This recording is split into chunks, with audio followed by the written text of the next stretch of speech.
Eastern State Penitentiary, a name that sends chills down your spine, a place where even the sunlight seems afraid to touch. Built in 1829, this Philadelphia prison was once a symbol of reform. Now it's a decaying monster, a monument to despair and madness. I've investigated the paranormal for years. I've seen things that would make most people run and hide. But Eastern State Penitentiary, this place is different. It's a breeding ground for dark energy. The air is thick with it. You can feel it pressing down on you, suffocating you with dread. I've walked these cell blocks, felt the cold, damp air on my skin. I've heard the whispers, the moans, the screams that echo through the empty halls. I've seen the shadows move in the corners of my eyes, felt the icy touch of unseen hands. Eastern State Penitentiary isn't just haunted, it's consumed by the darkness. The history of Eastern State Penitentiary is as dark as its present. When it was built, it was intended to be a revolutionary new kind of prison, one that would reform its inmates through isolation and penance, but instead it became a place of unimaginable suffering. Inmates were kept in solitary confinement for up to 23 hours a day, with only a small window to let in light. Many went mad from the isolation, some even took their own lives. Today, the prison stands as a decaying monument to that suffering. The cell blocks are crumbling, the walls are covered in peeling paint, and the once manicured grounds are overgrown with vegetation. But the spirits of those who suffered here have not left. They linger in the shadows, their pain and anger palpable to anyone who dares to enter. As a paranormal investigator, I've spent countless nights in places like this, trying to communicate with the spirits that remain. I've captured EVPs, or electronic voice phenomena, that seem to be the voices of the dead. I've seen objects move on their own and felt cold spots that defy explanation. But Eastern State Penitentiary is different. The energy here is darker, more oppressive. It's as if the very walls are soaked with the pain and suffering of the past. I've seen people run out of here in terror, unable to handle the oppressive atmosphere. I've seen grown men reduced to tears by the things they have experienced here. This place has a way of getting under your skin, of making you feel like you're never truly alone. Even in the daylight, the shadows seem to move, and the air feels heavy with the weight of the past. But despite the fear, there's a part of me that's drawn to this place. There's a part of me that wants to understand the darkness, to uncover the secrets that lie hidden within these walls. I want to give a voice to the spirits that remain, to tell their stories, and maybe, just maybe, help them find peace. Eastern State Penitentiary is more than just a haunted location. It's a place where the past and present collide, where the pain and suffering of the past still linger in the air. It's a place that challenges you, that makes you confront your own fears and doubts. And for those who are brave enough to enter, it offers a glimpse into a world that most people would rather forget. So if you ever find yourself in Philadelphia and you're feeling brave, take a trip to Eastern State Penitentiary. Walk the cell blocks, feel the cold, damp air on your skin, and listen for the whispers of the past. But be warned, this place is not for the faint of heart. It's a place where nightmares come to life, where the darkness is all-consuming. And once you've experienced it, you'll never forget it. You can feel it pressing down on you, suffocating you with dread. The air is thick with it. You can feel it pressing down on you, suffocating you with dread. I've walked these cell blocks, felt the cold, damp air on my skin. I've heard the whispers, the moans, the screams that echo through the empty halls. I've seen the shadows move in the corners of my eyes, felt the icy touch of unseen hands. I've heard the whispers, the moans, the screams that echo through the empty halls. I've seen the shadows move in the corners of my eyes, felt the icy touch of unseen hands. I've seen the shadows move in the corners of my eyes, felt the icy touch of unseen hands. Eastern State Penitentiary isn't just haunted, it's consumed by the darkness. Eastern State Penitentiary was designed to break the spirit. Its imposing facade, with towering stone walls and Gothic architecture, was meant to instill fear and dread in anyone who approached. This was not just a prison, it was a fortress of despair. Each cell was a solitary confinement chamber. Thick stone walls isolated prisoners from each other, ensuring that no sound could penetrate. The cells were small, barely enough room to move, with only a narrow bed and a small toilet. The isolation was absolute. A single skylight, open to the elements, was the only source of light. This small window in the ceiling was meant to remind prisoners of the heavens above, a distant and unreachable world. The light that filtered through was often dim and cold, casting eerie shadows on the walls. Prisoners lived in absolute silence, cut off from the world. Many went mad from the isolation, their minds unraveling in the oppressive quiet. The lack of human contact, the absence of any sound, drove some to the brink of insanity. Today, the silence is deafening. Walking through the empty hallways, you can almost hear the echoes of the past, the whispers of those who once lived here. The air is thick with the weight of history, and the silence feels like a living entity pressing down on you. It's a heavy silence, broken only by the creak of floorboards and the distant clang of a metal door.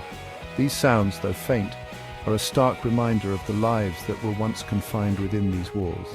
Each creak and clang seems to carry the weight of countless untold stories. The air is thick with the weight of untold suffering. Every corner, every shadow seems to hold a memory of pain and despair. The atmosphere is heavy, almost suffocating, as if the very air is saturated with the sorrow of those who were imprisoned here. You can feel the despair that seeped into the very walls of this place. The crumbling stone and decayed interiors are a testament to the years of neglect and the countless lives that were broken within these walls. The very structure seems to weep with the memories of its past.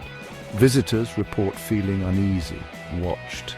As they walk through the dark corridors, they often feel a chill run down their spine. As if unseen eyes are following their every move, the sense of being watched is almost palpable, adding to the eerie atmosphere of the place. Some hear whispers, disembodied voices swirling around them. These ghostly sounds seem to come from nowhere and everywhere at once, filling the air with an unsettling presence. The whispers are faint, almost like a distant memory, but they are enough to send shivers down your spine. They feel cold spots, sudden drops in temperature that have no explanation. These cold spots are often accompanied by a sense of dread, as if something unseen is lurking just out of sight. The temperature changes are abrupt and chilling, adding to the haunted feel of the prison. The architecture, the history, the very air itself seems to whisper, "Get out!" The foreboding design of the prison, with its dark corridors and heavy doors, seems to amplify the sense of dread. Every brick, every stone seems to hold a story of suffering, urging visitors to leave while they still can. Cell Block 12 is one of the most active areas in the prison. It's a long, narrow corridor, lined with cells that once housed the most hardened criminals. Now it's a haven for restless spirits. Visitors and investigators have reported hearing footsteps echoing down the corridor, even when no one else is around. They've seen shadows darting in and out of the cells, fleeting glimpses of something moving just beyond the reach of the light. One of the most common experiences is the feeling of being touched. A cold hand on your shoulder, a tug on your clothes, a breath on the back of your neck. These encounters leave visitors shaken, convinced that they've brushed against something not of this world. Section 4. Face in the darkness. The faces of the dead stare back at you from every corner of Eastern State Penitentiary. They appear in the shadows, in the peeling paint, and in the reflections on the cold, hard floors. Visitors have captured photographs of ghostly apparitions, faces peering out from cell windows, shadowy figures lurking in doorways. These images are difficult to explain even for the most hardened skeptics. One chilling account describes a group of tourists who witnessed a man in a guard's uniform walking down a hallway. He vanished into thin air right before their eyes. Was it a residual haunting, a replay of a moment from the past? Or was it something more sinister? Section 5. The Tortured Souls of Cell Block 7.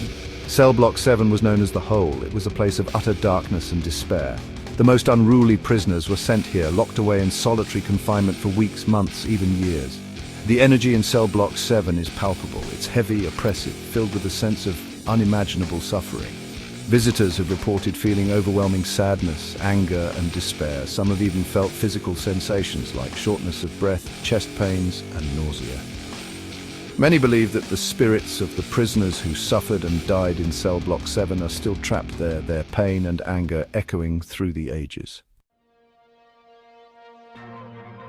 Section 6. Al Capone's Unquiet Slumber. Al Capone, the notorious gangster, spent a brief but infamous time at Eastern State Penitentiary. Known for his ruthless reign over Chicago's underworld during the Prohibition era, Capone's name still evokes a sense of fear and fascination. His time at Eastern State was marked by both luxury and torment, a dichotomy that continues to intrigue historians and ghost hunters alike. His luxurious cell, complete with a rug, a lamp, and a radio, was a stark contrast to the squalor endured by the other inmates. This special treatment was a testament to his influence and wealth, even behind bars.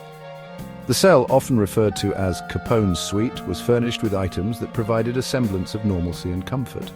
A rare privilege in the harsh environment of the penitentiary. But even Capone couldn't escape the darkness that permeated Eastern State. The prison, known for its harsh conditions and strict solitary confinement policies, was a place where many inmates lost their sanity. The oppressive atmosphere seemed to seep into the very walls, creating an environment ripe for tales of hauntings and ghostly encounters. He claimed to be haunted by the spirit of Jimmy, a man he had murdered. This haunting was not just a figment of his imagination, but a persistent and terrifying presence that tormented him nightly.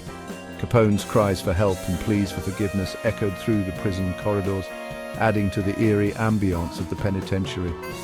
Capone said that Jimmy would moan his name in the dead of night, driving him to the brink of madness. The relentless haunting left Capone a shadow of his former self, a man who once commanded fear, now reduced to a state of perpetual terror. His mental state deteriorated as the ghostly visits continued, leaving him desperate and broken. To this day, visitors and staff report strange occurrences in and around Capone's former cell. The cell has become a focal point for paranormal investigations, with many claiming to have experienced inexplicable phenomena. The air around the cell is often described as heavy and oppressive, as if the past refuses to let go of its grip on the present. Whispers, cold spots, and the feeling of being watched are common experiences. These occurrences have been documented by numerous visitors, adding to the legend of Capone's haunted cell. The whispers are often unintelligible, but some claim to hear their names being called, while others feel an icy breath on their necks, sending shivers down their spines. Some even claim to have seen the shadowy figure of a man standing in the corner of the cell, watching them with cold, dead eyes. This apparition is often described as having an intense, malevolent presence, making those who encounter it feel an overwhelming sense of dread. Whether these sightings are the result of overactive imaginations or genuine paranormal activity remains a topic of debate. But one thing is certain: Al Capone's Unquiet Slumber continues to captivate and terrify those who dare to explore his haunted past.